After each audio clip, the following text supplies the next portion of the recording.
Okay, so let's do a reaction video lang dito sa nakita nating post ng GMA News page sa Facebook. Sabi po para daw maging masaya o sumaya ang mga Pilipino, kailangan nila ng 130,000 na sahod kada buwan. Magprangkahan tayo, 'di ba? Sino ba naman yung hindi sasaya, 'di ba? Kapag ganyan kada buwan yung sweldo mo, lalo na kung meron ka ng pamilya, 'di ba? Aminin natin na yung sinasahod ngayon ng mga Pilipino, hindi na siya talaga sumasapat sa taas po ng mga bilihin, lalo na kung meron kang pamilya, 'di ba?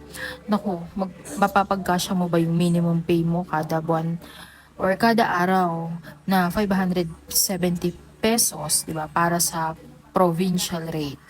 Sa Metro Manila naman ay 645 pesos kada araw. So, yun, tama po ba? So, kung mali ako dun sa information ko na yun, ako paki-comment naman po kung magkano talaga.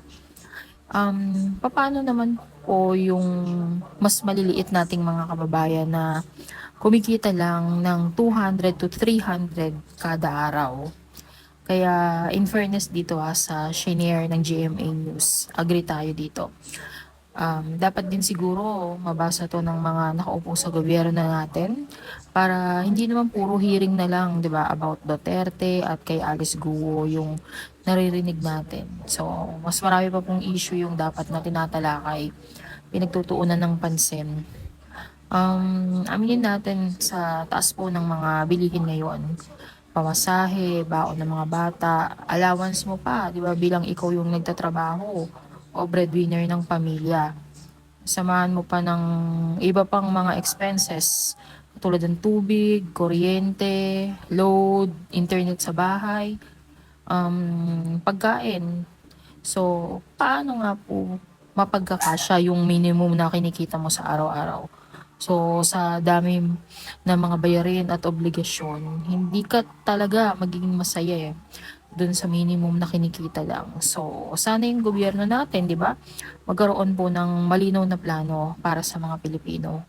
Kasi yung cost of living natin, parang hindi na siya tugma sa pasahod ng mga kapitalista. So, nakakalungkot na least priority ito ngayon. No? So, nakakalungkot din na walang ginagawa yung mga hinalal natin sa gobyerno, di ba?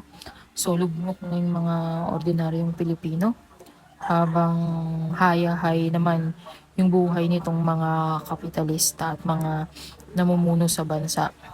So, nakakalungkot talaga yung mga nangyayari ngayon. Wala tayong magawa kaya kapit na lang po tayo sa dasal. May mga bagay po talaga siguro na hindi natin kontrolado pero we are hoping for the best na in the end, di ba, God will provide solutions to this dilemma na meron ng bawat isa sa atin. So, hanggang dito na lang po. So, huwag pong magsasawa. Always choose Pinas. Yun lamang po. Salamat.